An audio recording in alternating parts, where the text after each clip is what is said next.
So my daughter is 3 and she falls down and gets owies. She doesn't like them, but I explained to her that that's sort of the point. She gets that now. She says, we like owies because they mean no more owies. Our bodies hurt us as a deterrent to doing dumb and self-destructive things. Owies are very, very important. Outside of anesthetics, anything that deadens pain is extremely dangerous. You don't feel a burst appendix, you die. You don't feel a toothache, you swallow poison and die. Pain is our way of changing course, of saving ourselves from self-destruction. Getting rid of pain can seem like a good idea, but it's really, really not. The Federal Reserve, the Ponzi-scheme counterfeiting of money to enrich the politically connected at the expense of the poor, the weak, the old, and the sick. The Federal Reserve is a civilization-threatening drug. Evil is costly. The initiation of force is expensive and risky. Violence makes enemies, starts turf wars, sickens the soul, kills love, ends lives. What stops the growth of evil? The same thing that stops the growth of any sickness: pain, treatment, and cure. Evil is very, very costly. War, the greatest evil, is staggeringly expensive. The Pentagon loses literally billions of dollars under its couches every single year. It uses 1 million bullets to put just one bullet into another human being. War shreds economies, minds, hearts, relationships, health, wealth, freedom. War destroys civilizations. What stops war? The same thing that stops any gambling addict: running out of money. War is stopped only by poverty. When you cannot pay the soldiers, well, blessed become the peacemakers. War is limited by economics, by costs, by the hard wall of hard currency. Unless war is not free, but profitable. This is where the Federal Reserve comes in. Who pays for war? A defensive war, unprovoked and unavoidable, sure, we would all chip in for that. But a lying, swaggering, endless missile-hurling overseas mass murder? To cover current government spending, taxes would have to be raised almost 60%. We have wars and bailouts and untold bribery and tax cuts. Paid for by what? Who keeps lending to a country hell-bent on empire? No one, because war and empire drain the treasury. Look at England after the Second World War. Ran out of money and closed down the empire. Lend to warmongers, and what will they pay you back with? Broken pottery? Blood-stained bodies? Bones? Dust? Lamentations? War is not profitable. It is not a growth industry. It grows like a tumor grows, at the expense of life. How, then, is it fed? It is fed by the Fed. China has lent the U.S. a little over $1 trillion.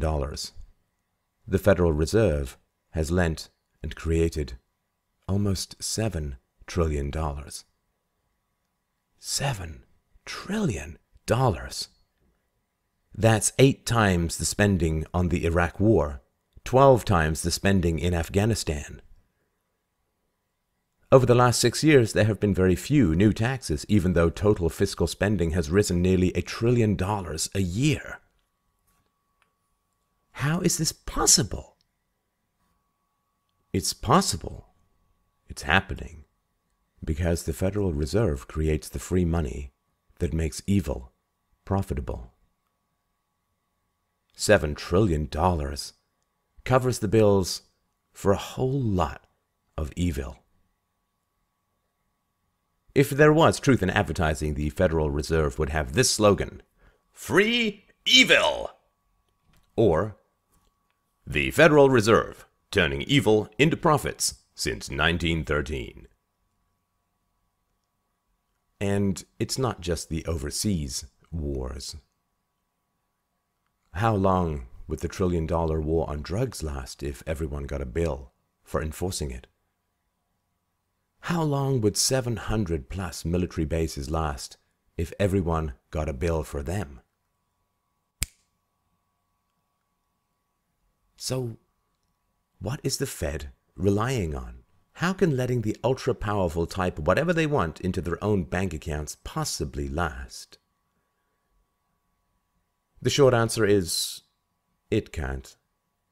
History is littered with the dry bones of hundreds of paper currencies, not backed by gold or commodities or anything more real than the vampiric promises of politicians. But how is it lasting? Well, it lasts because we do not love our children enough.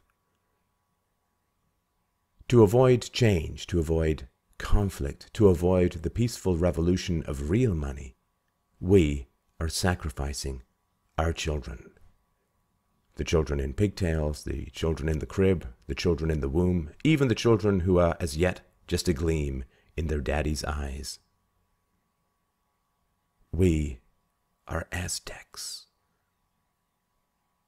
Our children's futures are being sold on the auction block to the highest bidder to avoid conflict and virtue in the here and now.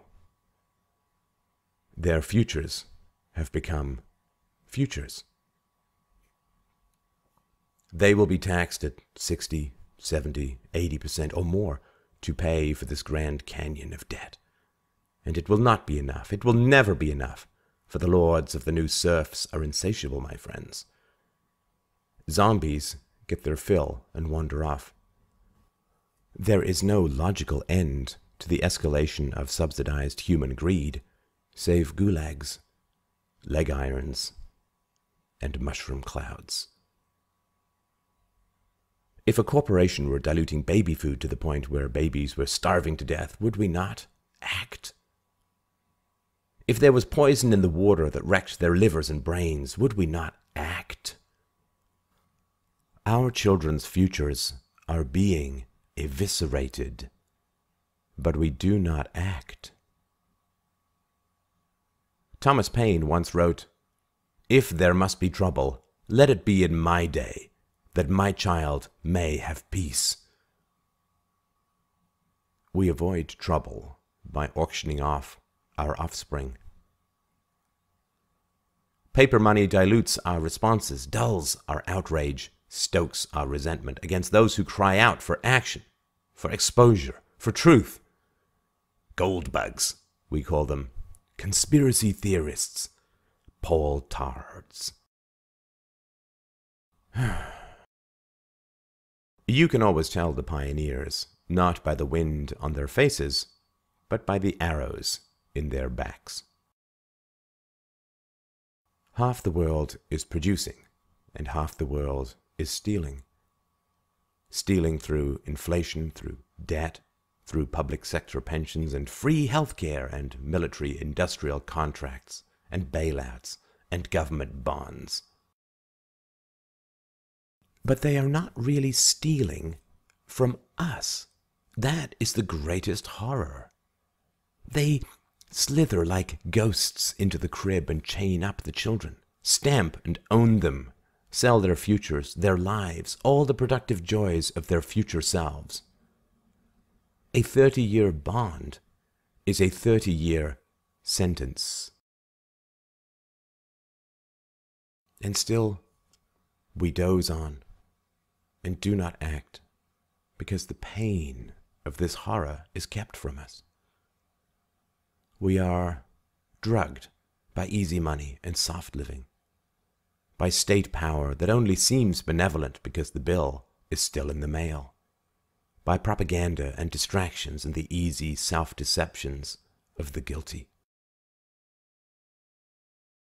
I do not call for a revolution, since that relies on new values. I ask only for integrity, for consistency with the lessons of our youth. Do not force others to suffer for your mistakes, for your greed.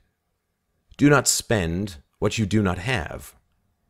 Don't take other people's money.